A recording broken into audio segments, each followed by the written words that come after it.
എന്താ ഇമാം മാലിക് റഹിമഹുല്ലാഹു തആലയുടെ ഹദീസ് ഗ്രന്ഥത്തിന്റെ പേര്?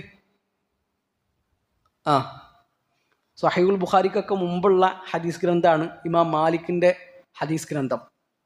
അൽ മുവത്ത എന്നാണ് അതിന്റെ പേര്. അൽ മുവത്ത.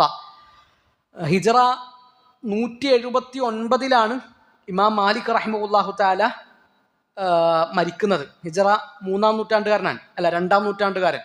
179 മരിച്ചു. ഇമാമു ദാരിൽ ഹിജ്റ, മദീനയിലെ ഇമാം എന്നാണ് ഇമാം മാലിക് റഹിമഹുല്ലാഹു തആല അറിയപ്പെടുന്നത്. ഇമാം ഷാഫിഈ റഹിമഹുല്ലാഹു തആലയുടെ ഒക്കെ ഉസ്താദാണ്. ഇമാം ഷാഫിഈ റഹിമഹുല്ലാ ഇമാം മാലിക്കിന്റെ ഈ മുവത്ത ഹിഫ്ലാക്കുന്നത് 9 ദിവസം കൊണ്ടാണ്. 9 ദിവസം കൊണ്ട് ഇമാം മാലിക് റഹിമഹുല്ലാഹു തആലയുടെ മുവത്ത ഇമാം ഷാഫിഈ റഹിമഹുല്ലാഹു തആല ഹിഫ്ലാക്കുന്നുണ്ട്. അത് ഇമാം മാലിക്കിന് ചൊല്ലിക്കൊടുക്കുന്നുണ്ട്. അതൊക്കെ നമ്മുടെ മുൻഗാമികൾക്ക് ഉണ്ടായിരുന്ന ഹിഫ്ലിന്റെ ഒരു ശക്തിയാണ്. ഒരു കാര്യം കേട്ടാൽ അത് അവരുടെ മനസ്സിൽ പതിയും. അത് ദീൻ സംരക്ഷിക്കാൻ അള്ളാഹു ഓരോ സമയത്തും എന്ത് ചെയ്തിട്ടുണ്ട്? ഓരോ മാർഗങ്ങൾ ഉണ്ടാക്കിയിട്ടുണ്ട്. ഇമാം മാലിക് റഹിമഹുല്ലാഹു തആല പറയുന്നുണ്ട്, എൻ്റെ മുവത്ത ഞാൻ മദീനയിലുള്ള 70 ഫുഖഹാക്കൾക്ക് കാണിച്ചു കൊടുത്തിട്ടുണ്ട്. 70 ഫുഖഹാക്കളും ആ മുവത്ത ചെക്ക് ചെയ്തിട്ടുണ്ട് എന്നാണ്. അത്ര സൂക്ഷ്മത അവരെന്ത് ചെയ്തിട്ടുണ്ട്? ആ വിഷയത്തിലൊക്കെ കാണിച്ചിട്ടുണ്ട്. ഇമാം മാലിക് റഹിമഹുല്ലാഹു തആല മുവത്ത എന്ന ഗ്രന്ഥം എഴുതാൻ ഒരു കാരണമുണ്ട്. അബൂ ജാഫർ അൽ മൻസൂർ എന്ന് പറയുന്ന ഒരാൾ വന്നിട്ട് പറയാണ്, നിങ്ങൾക്കൊരു ഗ്രന്ഥം എഴുതിക്കൂടെ, ജനങ്ങൾക്കൊക്കെ അവലംബിക്കാൻ പറ്റിയൊരു ഗ്രന്ഥം. ആ ചോദ്യത്തിൽ നിന്നാണ് ഇമാം മാലിക് റഹിമഹുല്ലാഹു തആലയുടെ മുവത്ത എന്ന ഗ്രന്ഥം പറക്കുന്നത്. ഇമാം ബുഖാരി സ്വഹീഹ് എഴുതാനുള്ള കാരണം ഉസ്താദിന്റെ ഒരു ചോദ്യമാണ്. ആരാണ് നബി സല്ലല്ലാഹു അലൈഹി വസല്ലമയുടെ സ്വഹീഹായ ഹദീസുകൾ മാത്രം ക്രോഡീകരിക്കുക? ആ ചോദ്യം ഇമാം ബുഖാരിയെ പിടിച്ചു കുലുക്കിയെന്നാണ്. അവിടുന്നാണ് യാത്ര തുടങ്ങുന്നത്. 16 കൊല്ലങ്ങൾ നീണ്ടു നിൽക്കുന്ന യാത്ര. സ്വഹീഹുൽ ബുഖാരി എന്ന ഗ്രന്ഥം ലോകത്തിന് സമ്മാനിച്ചത് ഒരു ചോദ്യമാണ്. അല്ലെ, ചില അഭിപ്രായങ്ങൾ മതിയാകും, ചില ചോദ്യങ്ങൾ മതിയാകും. നമ്മൾ ഉന്നയിക്കുന്ന ചില ചെറിയ ചെറിയ അഭിപ്രായങ്ങൾ അതായിരിക്കും വലിയ അത്ഭുതങ്ങളായിട്ട് മാറുക. മുഹമ്മദ് അമാനി മൗലവി റഹിമഹുല്ലാഹു തആലയുടെ തഫ്സീർ, ആ തഫ്സീർ ഉണ്ടാകാനുള്ള കാരണം എന്താണ്?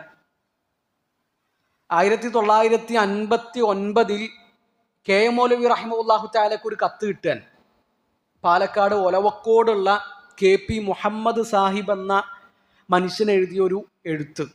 അപ്പം അതിൽ കെ എം മൗലവിയോട് പറഞ്ഞിട്ടുള്ളത്, മലയാളികൾക്ക് ഖുർആൻ പഠിക്കാൻ ഒരു ഗ്രന്ഥം വേണം, ഒരു വ്യാഖ്യാന ഗ്രന്ഥം.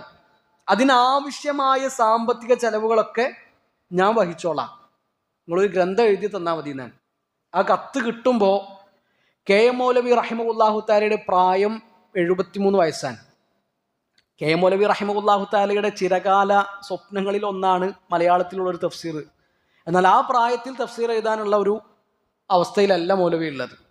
അങ്ങനെ കെ എം മൗലവി റഹിമഹുല്ലാഹു തആല തിരൂരങ്ങാടി യത്തീംഖാനയിൽ സേവനം ചെയ്തുകൊണ്ടിരുന്ന അമാനി മൗലവി റഹിമഹുല്ലാഹു തആലയെ ചെന്ന് കാണുന്നു. അവർ കൂടി ആലോചിക്കുന്നു. അവിടുന്ന് തഫ്സീറിൻ്റെ പണി തുടങ്ങാൻ 1960 തഫ്സീറിൻ്റെ പണി തുടങ്ങി. 1985 അതിൻ്റെ അവസാനത്തെ കോപ്പിയും പ്രിൻ്റ് ചെയ്തിട്ട് പുറത്തിറങ്ങുന്നത്. അതിന് മുമ്പ് പണി തീർന്നിട്ടുണ്ട്, എന്നാൽ അവസാനത്തെ കോപ്പി പുറത്തിറങ്ങുന്നത് 1985. നീണ്ട 25 വർഷങ്ങൾ, ഒരു മനുഷ്യൻ്റെ ജീവിതത്തിലെ 1/4 നൂറ്റാണ്ട് കാലം ആ തഫ്സീറിൻ്റെ പിന്നിൽ.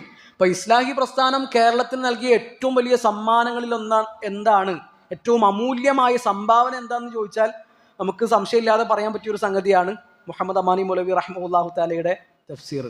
ആ തഫ്സീറിൻ്റെ പിന്നിൽ ഒരു എഴുത്തിൻ്റെ സ്പർശനമുണ്ട്. ഒരാൾ പ്രകടിപ്പിച്ച ഒരു ആവശ്യം, ഒരു അഭിപ്രായം. അപ്പം നമ്മുടെ ജീവിതം അടയാളപ്പെടുത്താൻ അത് മതിയാകും. നമ്മൾ ഇടക്ക് പറയുന്നതാണ്, വാക്ക് എന്ന് പറഞ്ഞാൽ അതൊരു വിത്താണ്. ഒരു പഴത്തിൻ്റെ ഉള്ളിൽ എത്ര വിത്തുകൾ ഉണ്ടാകും നമുക്ക് എണ്ണിക്കണക്കാക്കാൻ കഴിയും. എന്നാൽ ഒരു വിത്തിൽ നിന്ന് എത്ര പഴങ്ങൾ ഉണ്ടാകുമെന്ന് നമുക്ക് എണ്ണിക്കണക്കാക്കാൻ കഴിയൂല. അപ്പം അതാണ് ഇമാം മാലിക് റഹിമഹുല്ലാഹു തആലയുടെ മുവത്ത.